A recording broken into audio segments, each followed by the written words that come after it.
ইস্পাহানি মির্জাপুর টি-20 বিশ্বকাপের খবর।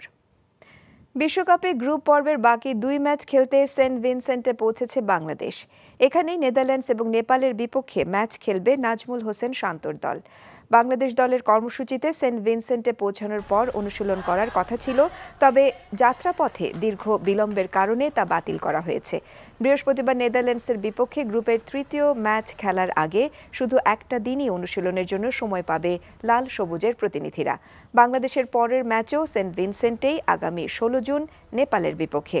দক্ষিণ আফ্রিকার কাছে হারলেও এখনও সুপার 8-এ খেলার সহজ সুযোগ আছে শান্তদের।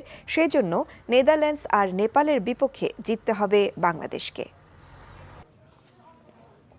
এখন জন্ম সনদ দিয়ে খোলো বিকাশ স্টুডেন্ট অ্যাকাউন্ট। নিজের বিকাশ নিজে কর।